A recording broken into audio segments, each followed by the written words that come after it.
You're listening to Civic Media. You can tune into any of our live shows on any radio station across the state with the Civic Media app. Find us in your phone's app store and listen anytime, anywhere.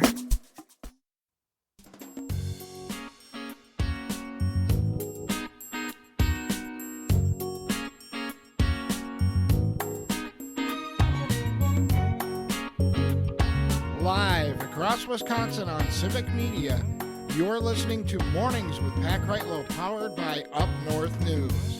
Now, from our Lake Wissota studio, here is the founding editor of Up North News, Pat Kreitlow. Good morning. It is 7:06.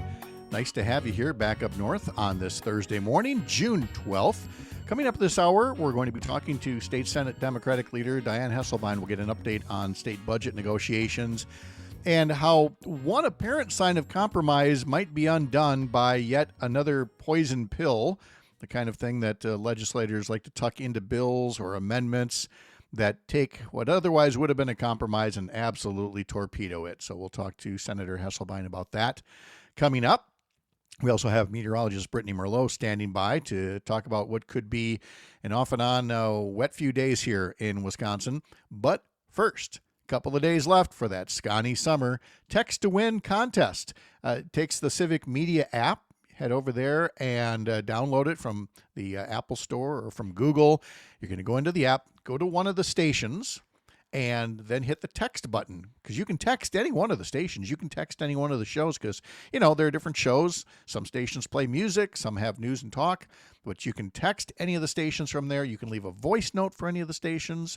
You can call the stations as well, and you can play this Text to Win contest using the text feature 4 times a day, where folks are going to get $100 cash or a pair of Milwaukee Brewers club level tickets. And every entry puts you in the drawing for one of the grand prizes, either a Wisconsin Dells Baraboo area weekend getaway or one up in Door County with some gas money to get you there. There's a different keyword each time that you need to text to us. So here for this hour, the prize is a pair of Brewers tickets. The word to text us is family, F-A-M-I-L-Y. We don't get a lot of 6-letter words in these contests. We try to make them short and sweet. So family, spell it correctly. I've seen people get typos and then they're not in. So family, F-A-M-I-L-Y. Text that for a pair of Brewers tickets. Again, you have until the end of the hour to text us this hour's keyword. Your next chances to play come at 11 a.m., 2 p.m., 4 p.m., different keywords each time. So for this hour, for Brewers tickets before the end of the hour, use that Civic Media app and text us the word family, F-A-M-I-L-Y.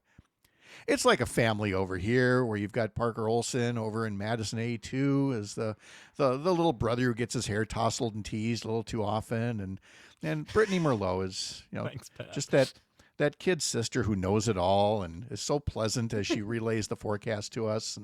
And then, you know, we've got Robin Tigerton, you know, who's kind of part family here too, telling us, first off, Parker, I like your shirt. Thank you, Rob. Thank you.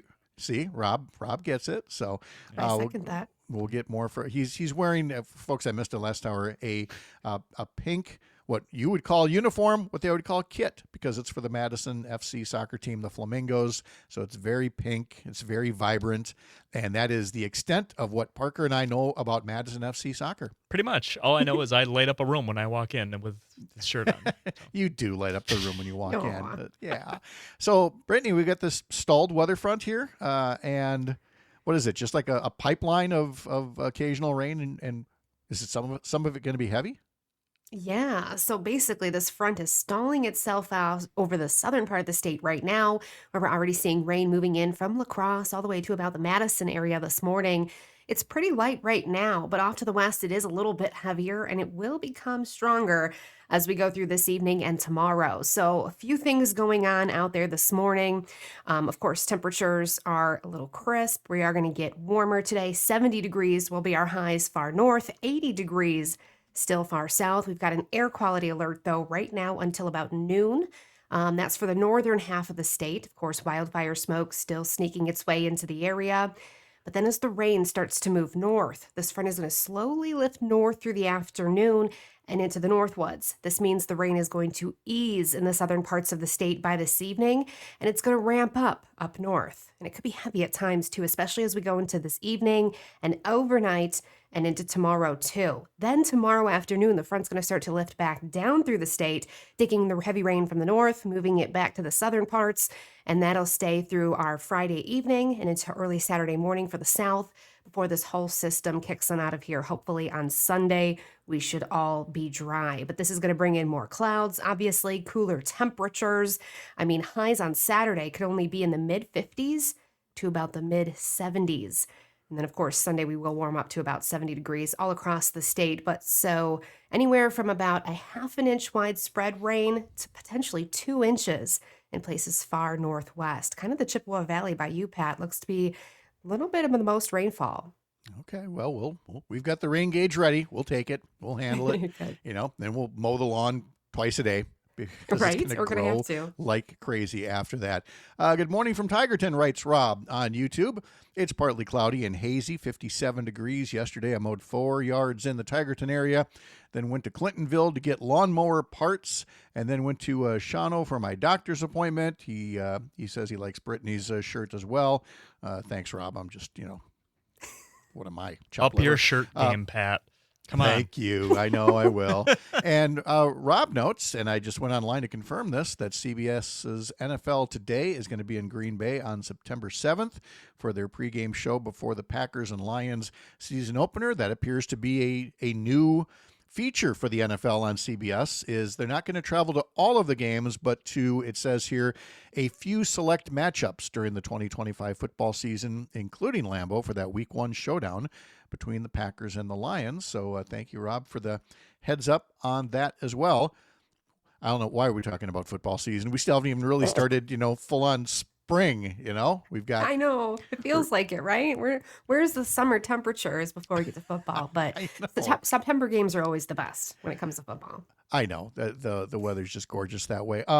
Yesterday, I did not get to the National Day calendar, and today, of course, on the history calendar, I kind of missed that as well. So for folks, yesterday was National German Chocolate Cake Day, which stirs a lot of fights. I recall last year, Greg Bach and I really getting into it, why he didn't agree that German chocolate cake is the best cake. Hands down. That's it. There's just no contest. In my book. It's also National Corn on the Cob Day, which seems a little early to me. Yeah. That's true. That's a good not day. doing that quite yet. But today, Certified Nursing Assistants Day. So all of our CNAs, happy day to you. Thank you for all you do. Yes. It's National Jerky Day, and it's National Peanut Butter Cookie Day. And Wow. as we often Good try to avoid doing on the National Day calendar, please do not mix, please no peanut butter jerky cookies. That would not Ew. work out well for folks. Ah. You ever see, there was a place in Minocqua, I don't know if it's still there or not, but you see these places that have they advertise 50 kinds of jerky or 100 kinds of jerky. And, am I looking for alligator jerky? No, not necessarily, but, I've had ostrich jerky before. You have Didn't had taste- ostrich jerky? Didn't taste any different, but I did buy it just because it was an ostrich. See, It's all they marketing gotcha. scheme. Yeah. All right. Brittany, thank you. In the next hour, we're going to talk about a sad day in history, an anniversary of an especially deadly tornado in western Wisconsin. And we'll talk to Brittany about that coming up in our next hour. Coming up today on Matt and Air on Air, right after this fine program across the Civic Media Radio Network. Let's see, they've got former U.S. Attorney Jim Santel on just after 9:30. They have J.R. Radcliffe, Milwaukee Journal-Sentinel sports reporter, in the 10 a.m. hour. And, of course, they always wrap up with This Shouldn't Be a Thing. Maggie Dawn has Jeremy Janine from Urban Milwaukee on just after 4:45 this afternoon. And this evening on Nightlight with Pete Schwaba, just after 6:30, you can hear Jenna Watkins talking about cyber security. A little sports now at 7:15. A complete game was pitched by Atlanta's Spencer Schwellenbach, and Atlanta beat the Milwaukee Brewers yesterday 6-2, taking 2 out of 3 from the Brewers at American Family Field. Rhys Hoskins did homer for the Brewers. Christian Yelich missed his second consecutive game with a swollen right wrist. He was hit by a pitch in Philadelphia back on June 1st, and then he aggravated the injury last weekend on a slide. So Atlanta moves out and the Cardinals move in. St. Louis is here for a 4-game homestand that starts this evening. You can catch the Brewers and St. Louis pregame 6:05 this evening on Civic Media stations out of Richland Center and Oshkosh, Racine, Kenosha, Park Falls, and Hayward. Head over to civicmedia.us to learn much more about following the Brewers. The NHL Stanley Cup Finals resume tonight in Miami with the Florida Panthers up 2-1 over Edmonton. And in the NBA Finals, this is a genuine shocker to a lot of folks. The Indiana Pacers beat Oklahoma City again last night in Game 3, 116-107, giving the Pacers a 2-1 lead. I mean, there was seriously a lot of talk about Oklahoma City sweeping this thing in 4 games, and now they're down 2-1. Game 4 will be Friday in Indiana. And in WIAA postseason action, the softball championships continue in Madison this week. We will have Mike Clemens on tomorrow morning at 8:30 to hear more about that and what else the Brewers have got cooking. You've also got Packers mini camp that's going to be going on. So a lot to cover with Mike Clemens tomorrow. And then we do a little bit more sports with Jimmy Koska around 7:50 on Monday mornings as well. So it would be nice of you to come along, look and listen to what is happening in sports with those fine bookends that we've got on Mondays and Fridays. All right, we're going to talk more with State Senate Democratic Leader Dianne Hesselbein a little later this hour, but I did want to note that the potential for a compromise on the Knowles-Nelson stewardship program in the legislature might be falling apart thanks to a poison pill. There was just a few days ago an announcement that Republicans were going to support a big investment into the stewardship program that protects a lot of land for conservation. There had been some Republicans who had talked about scrapping it, saying that there already was enough land in conservation and that more needed to be done to develop the land that's up there. Obviously, not everybody agrees. And so the stewardship program would have stayed alive, except, as noted in an article by Laura Schulte in the Milwaukee Journal-Sentinel, that bill now has what could be called a poison pill attached to it, what's called a trailer bill that has not even been introduced yet. So before this investment can be made to upgrade public lands, help with boat launches, trails, and campgrounds so that this land can be conserved and used for recreational purposes, there are some other strings attached. And the final sentence in this particular bill says this bill would be rendered ineffective if the trailer bill isn't enacted alongside. And the Journal-Sentinel folks took a look for that draft of that so-called trailer bill. It doesn't turn up. It hasn't been drafted yet. It hasn't been submitted. And so the bill could pass and people could say, well, look, we tried to invest in the stewardship program, but then they wouldn't follow up with the trailer bill, which is pretty much par for the course for what Republicans have done with other bills in the past. And we'll talk to State Senator Dianne Hesselbein about progress on the state budget and any poison pills that might be in there coming up in just a bit. Well, a local update is up next for many of you. Others will stick around here, and we will have some notes from western Wisconsin, including a proposal to put some money into a local treatment center that was closed down, which would be a fine gesture if Republicans hadn't been blocking money for those treatment centers for the past year or so. Appreciate you being here live from Lake Wissota on the Civic Media Radio Network, powered by Up North News. I'm Pat Kreitlow.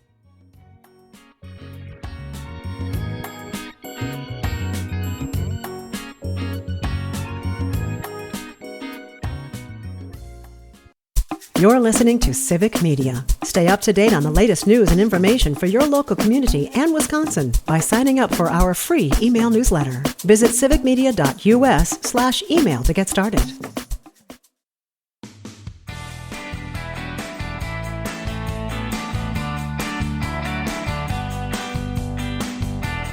All right, again, family is the key word this hour to text in the Scotty Summer Text to Win contest for a pair of Brewers tickets Text in family before the end of the hour, and you'll also be in the grand prize drawings for those weekend stays in the Baraboo Dells area and in Door County.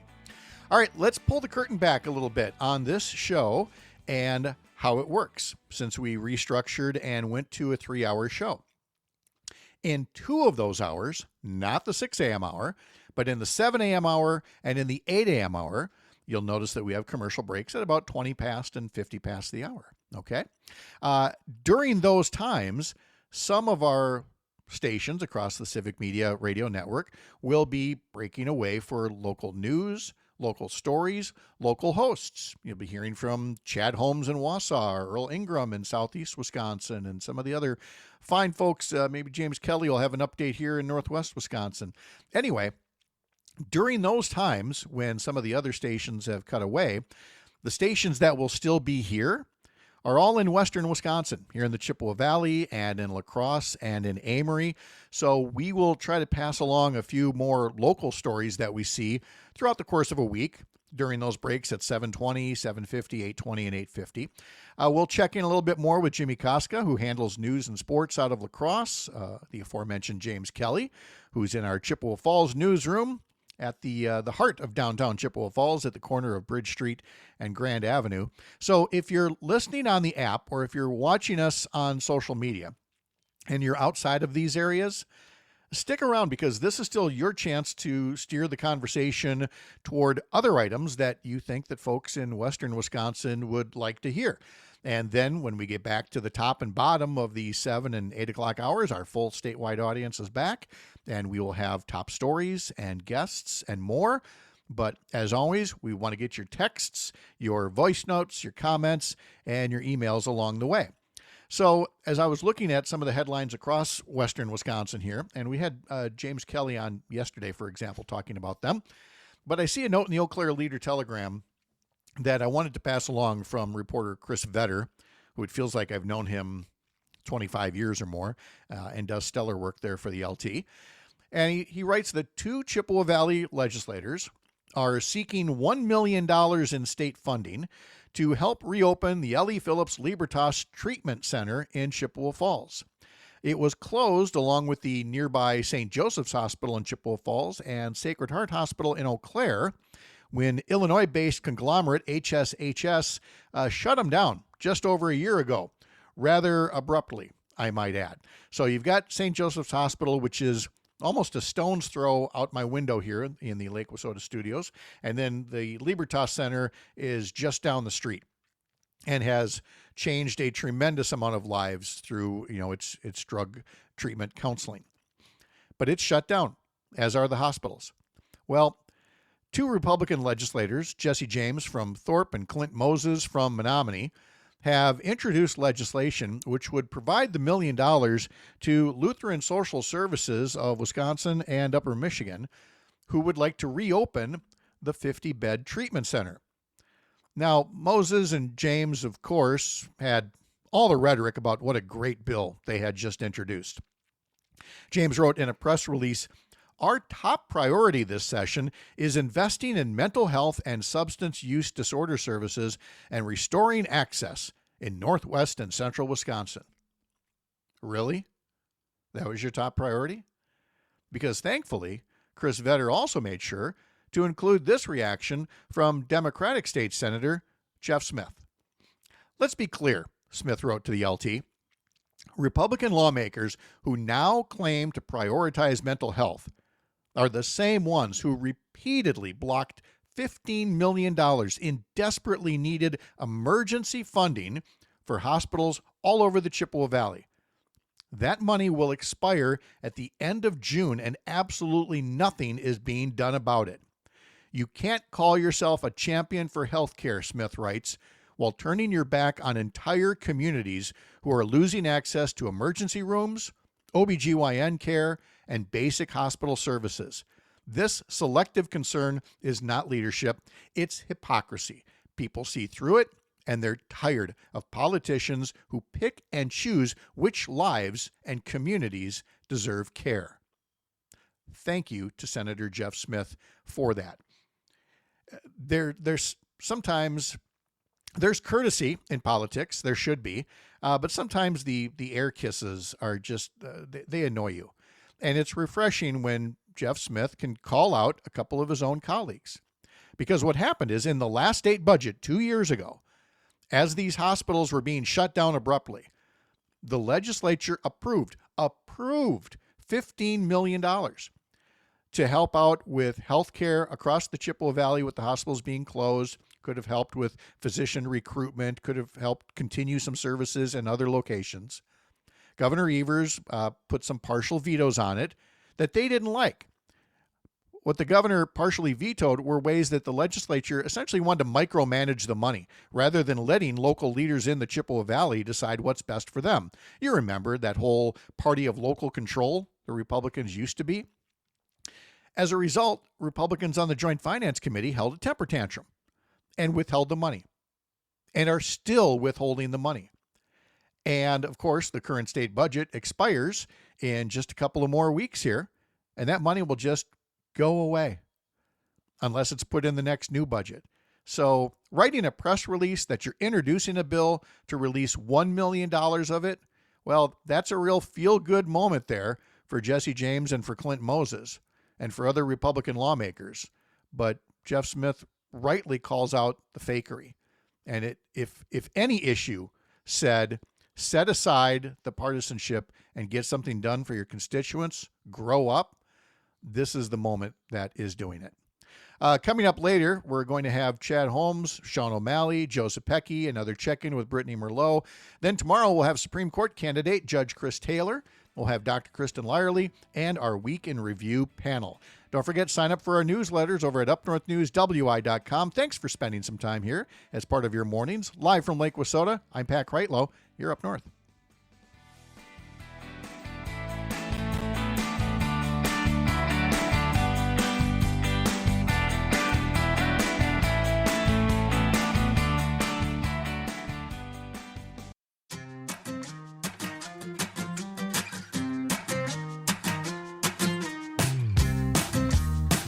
Hey, again, we got Brewers baseball this evening, pregame at 6:05, and then Brewers Cardinals on several Civic Media stations. Head over to the website, civicmedia.us, to learn more. A reminder, this hour's Scotty Summer statewide text-to-win contest keyword is family. Use that Civic Media app. Go to any station on the app, use the text button, and text family, and you will be entered for 2 Brewers tickets, club-level seats, great seats. And you'll also be entered into the grand prize drawing. And that would be for weekend stays in the Baraboo, Dells area and the Door County area as well. And another reminder, if you can't always listen live, you can listen to us as a podcast. Head over to Spotify and sign up for our show, or Apple, or wherever you get your podcasts. We'd love to have you along live or on demand. Let's visit now with State Senator Dianne Hesselbein of Middleton. She's the Senate Minority Leader and joins us now to talk a bit about the state budget and other goings-on in my former workplace over there. Senator, how are you? I'm doing well, Pat. How are you doing this morning? I'm good. It's nice to have you along to get a little update on things.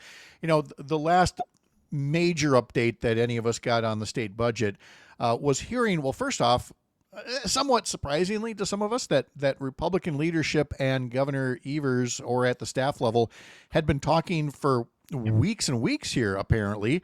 But we didn't learn that until we learned that Republicans had apparently broken off negotiations and walked away. That's the last we heard of it. Was that kind of your understanding of how things had unfolded? And is there any news, any breakthroughs to report since then? Not really. The governor did meet with the Republican leaders, though, himself, and then staff did as well. And I think they were getting pretty close to an agreement. And unfortunately, the Republicans just walked away. It's unfortunate, because I think if they would have went to their individual caucuses and said, look, we can get some of these things done that were their priorities, and the governor also wanted some of the governor's priorities funded in the budget, it seemed like that kind of a situation would be a win-win for the state of Wisconsin. But unfortunately, the Republicans walked away, and they are just doing the budget as they always have, by themselves. Yeah, I mean, I don't know how many times I have to say this. With a $4 billion surplus, you can find a win-win. There's no shortage of paths to a win-win. And I did wonder, how much of this was, leadership driven, or maybe leadership was actually close to a compromise, but they had some, far right members in their caucus who wouldn't vote for it. I can, think of a few of them off the top of my head. But whatever the reason, I think the governor framed it pretty well in saying that he was willing to meet them halfway on tax cuts, even though they wouldn't be exactly how he would have designed them, but that Republicans wouldn't meet him halfway on making some of the key investments that a state budget is supposed to do. Is that your understanding as well?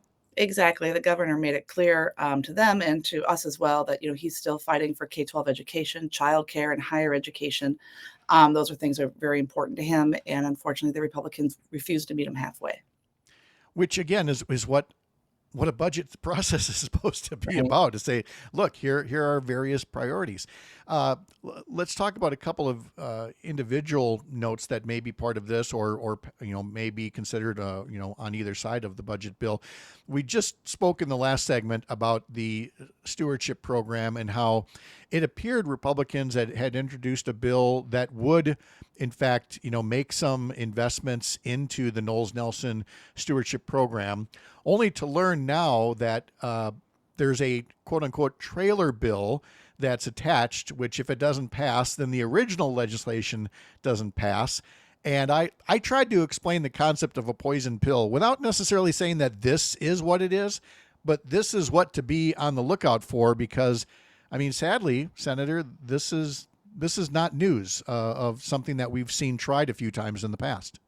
Absolutely. And I know I've had discussions with Republican colleagues about the importance of Knowles-Nelson. And certainly there have been a lot of environmental activists that have come in and advocates that have come in to tell us the importance of Knowles-Nelson and those important green spaces that we're able to save all across the state of Wisconsin. So I am hopeful that we're going to get something good done for Knowles-Nelson. I do not believe it'll be happening in the budget. I believe it'll be something we'll be dealing with this fall. Okay, so again, more to come on that one as well, which is completely understandable. There's other legislation to consider. So let's get to some that Democrats have introduced lately, and that included package of bills, I should say, that is designed to essentially defend Wisconsin against some of the excesses of what the Trump administration is trying to do. We spoke very briefly about it with Senator Chris Larson on Monday, so I'm glad we've got a couple of extra minutes here to expound on it. What are the ways that Democrats are proposing that could send a message to the Trump administration saying, you can't do these things, and if you do try to do them, here's what the state of Wisconsin would do in return?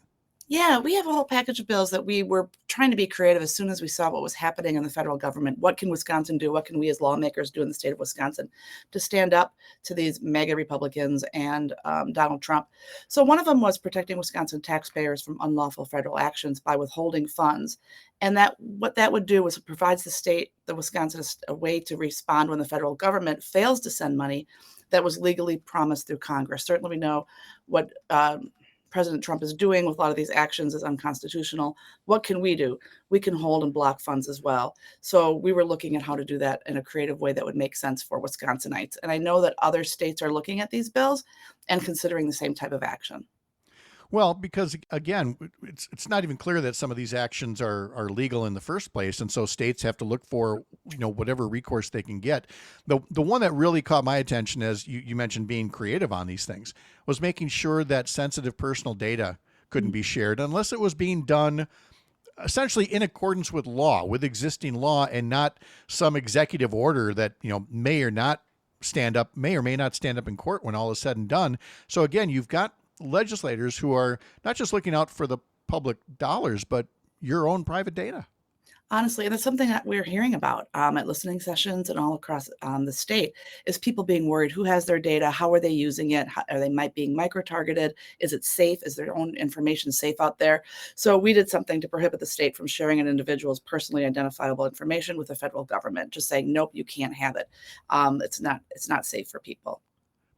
There were some other, well, there were many things that Governor Evers put in the proposed budget, and more than 600 of them were removed by Republicans on the Joint Finance Committee.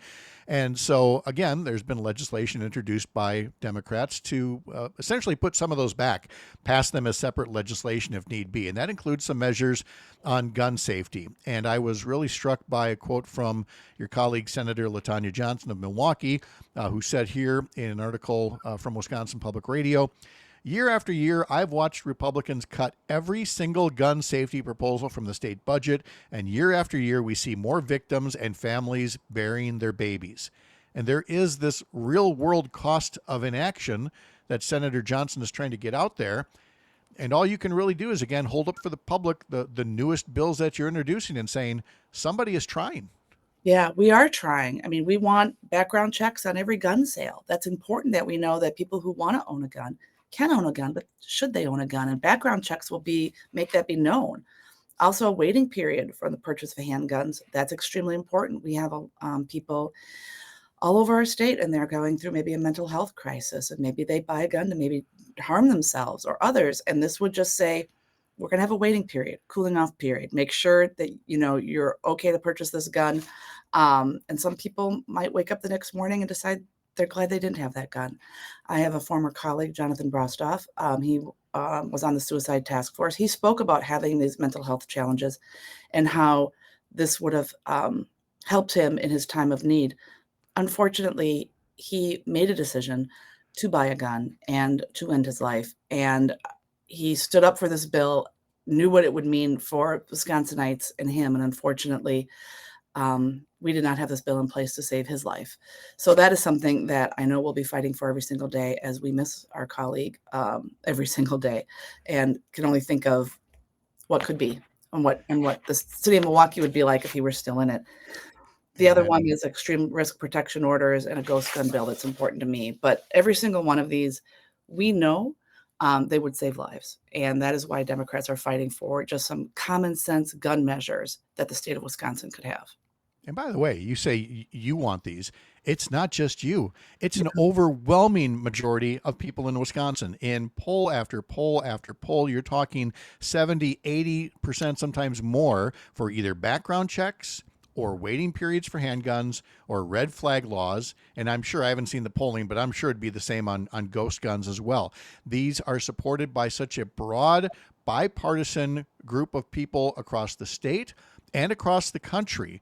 And it is really telling when Republican lawmakers in Madison, Washington, D.C., and elsewhere can't seem to muster up the political courage to do something that so many of their constituents want. Absolutely. And so many of their constituents want to be safe. And so many of my constituents want to be safe. I mean, it's gun violence. It happens everywhere. I mean, we had a place in Middleton, a business, that somebody brought a ghost gun in and started shooting. Now we're somewhat fortunate, you can say that, but nobody was injured or killed except for the shooter. But still, the shooter was killed, and the police officers that responded that day some of them are still suffering from what they saw that day. Some of them are still not on the job because of what happened. So gun violence affects everybody in our community. First responders, the people who are there when something terrible happens, kids. I mean, where is it safe to go where you don't have to worry about getting shot? I mean, Pat, when you and I were younger, we went to school and we had tornado drills. They have gun drills. Now, kindergartners have gun drills to figure out where to go and what a safe place is and how their teachers can keep them safe. It still breaks my heart to think of my grandkids are doing this in school, and it traumatizes them when it happens, and yet they have to do it again only for the lack of some courage by lawmakers in positions of power. All right, well, let's look ahead here. We've got some big doings at the State Democratic Convention going to be taking place this weekend in Wisconsin Dells. Let's start with the state chair's race. You've got what I think are three quality candidates running for that post. Is that something? I'm going to get the impression that a lot of delegates are actually looking forward to this, that they want to hear from all the candidates and have a good, clean election. Do you get that sense, or do you think that there are some real divisions among the delegates for the candidates? How do you think the weekend's going to go? I think the weekend's going to be great. I think people have been showing up to these forums they've had in all the different counties to hear from these three great candidates to see who they're going to pick as the next chair of the Democratic Party. I'm supporting Devin. I've known him for years. He's done a great job. He always answers my questions, been helpful every step of the way. I think he'll do a great job for our party, but I'm actually looking forward to talking to other people and hearing what they have to say as well.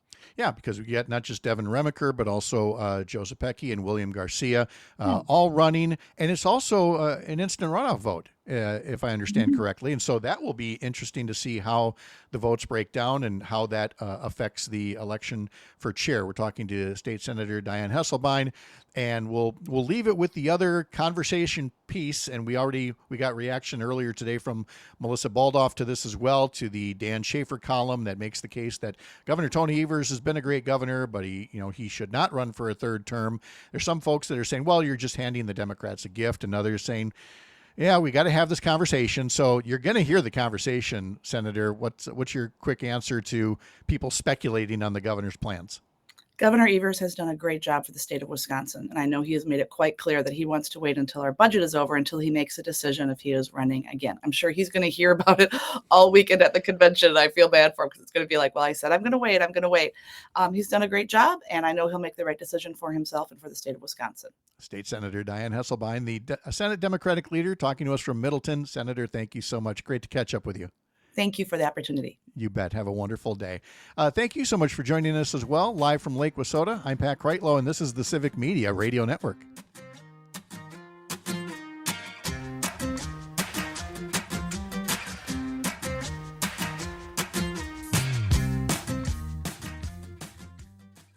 You're listening to Civic Media. Find the latest news, information, and archives of all your favorite shows on the Civic Media website, civicmedia.us.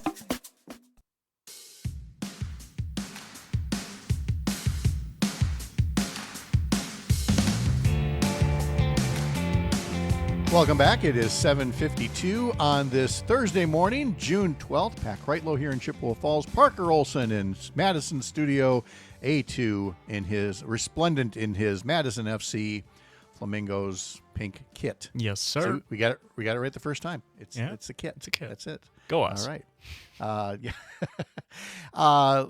Let's go down to Oconomowoc for an update on a story. Again, no good idea goes unpunished. And the Oconomowoc Rotary, with their idea to have a non-political 4th of July parade, got real political real fast. And as a result, the Rotary Club has now reversed course, and politicians will now be allowed to take part in the 4th of July parade. Now, originally, politicians were encouraged to participate by either walking with the city's official float, or joining a community organization they're involved in, or creating a non-political float with friends and family. This all according to a Journal Sentinel article from Hope Carnop. And then they wanted the politicians to gather for a special moment of unity at the Village Green, featuring the University of Wisconsin Marching Band. Unfortunately, a statement from the club says, our intentions were widely misunderstood, and the proposed approach caused considerable frustration and concern within the community. We deeply regret that our message was not clear and led to any confusion or disappointment. Now, if you missed it the other day, I said at first I wasn't crazy about the idea, having been an elected official and candidate who's been in these parades, but that the moment of unity celebration was actually a nice alternative. And then instead of eliciting cheers or jeers during the parade, the elected officials could just, again, go to the unity event, go to the beer tent, walk around the craft areas, whatever the case may be. Do whatever else they want, but leave the parade to be free of politics. That didn't go over so well with folks, especially in Republican-heavy Oconomowoc, who wanted to be able to march in the parade. State Representative Barb Dittrich, a Republican who represents Oconomowoc, called the Rotary's decision bewildering. She said her family is a dedicated, ingrained part of Oconomowoc's rich history dating back to the 1950s, a third or more of the 150 years of Oconomowoc being celebrated within this parade. She says, walking in the parade is not political. It continues my personal ethos of service, greeting all of the wonderful people I serve, no matter who they are or what their personal beliefs. Reads the statement from the local politician there. Other communities, Hope writes, have moved to limit political participation in parades, including Middleton in 2022, after Republican candidates lodged complaints that only incumbents, who are all Democrats in that area, could participate. There was also, I'd forgotten all about this now, Waukesha's 4th of July parade drew some conservative scrutiny after former Republican Senate candidate Eric Hovde was told he couldn't participate while a Democratic congressional candidate could. And if memory serves correctly, it was because he missed a deadline to do that. And again, leave it to some folks in politics or otherwise who think they are above the rules or the rules don't apply to them. But eventually, I think that controversy got solved as well. So again, for folks in the Commonwealth, you're going to have politicians in the parade, be nice just the same, and then talk to those politicians as humans. Again, before or after the parade, let them know what you think and what you'd like to see done. That's the way to get things done. All right, you've got about 3 minutes here to get in the Scotty Summer keyword in the statewide text to win contest. Again, the word is family, and the prize is for a pair of Brewers tickets. I don't believe that Parker has yet been able to take advantage of the Civic Media Brewers tickets club level seats. Have you? No, Luke keeps coming after me about it too. He's like, "Hey, Same man, here. Yeah, you gotta get 'em." I mean, we've got these tickets, and sometimes they're used, in different ways, contests and other friends and things, and Yeah, I'm a couple 100 miles away. you're a little far. Yeah, I want to get down there. I do just too. haven't been able to. No. So I'm watching TMZ last night. Oh no, as good I story always starts. as I always do, and people go, "What? Serious? You're a journalist. You're a politician. You wrap up with TMZ?" Yes, I do. You know why? Because it just shuts my brain off. That's It fair. is an absolutely brainless thing to watch. I don't know half of the celebrities that they're talking about, but they do it in a funny way. So Yeah, I pay attention. Their lead story yesterday was Aaron Rodgers being married to a mystery woman. A mystery woman. We know nothing about this person that Aaron Rodgers is married to, except that her name might be Brittany with an I. Might. Wow. Yeah. So he finally just kind of nonchalantly answered a question saying, "Oh, yeah, this is a wedding ring." And that's all he's really said. And look, if he's happy and if she's happy, Brittany with an I, that's great. That would be wonderful news. It's just that, as a lot of the coverage explains, including one by in the Journal Sentinel here by Christopher Kuhagen, I hope I said that right. He's had some very high-profile relationships, and the women with whom he's had relationships have not really, there's the nice breakups, and then there's the ones that talk about, Wait, are you saying that Aaron Rodgers is bad at holding relationships with people that he once loved? Yes. Yes, Okay. that's exactly Okay, what I I'm wasn't saying. And that there was, I don't know, emotional abuse maybe isn't the right way to go, but that, there were difficulties, and that Aaron Rodgers hopefully has changed his ways, shall we say, and is much more at making a relationship a partnership. But That'd be regardless, the fact that, again, you have to keep your wife hidden. Is it because, Shailene Woodley described their relationship as toxic, for example? I don't know. I do kind But- of get that. If you're so public, though, like wanting to keep it private, I do get that a little bit. Okay. Well, again, we wish him the best, because that's all we can do. And, introduce her sometime. It could be fun. That would. Coming up in our next hour, Sean O'Malley, Chad Holmes, Joseph Pecky, Brittany Merlot, and more, all right here live from Lake Wissota on the Civic Media Radio Network.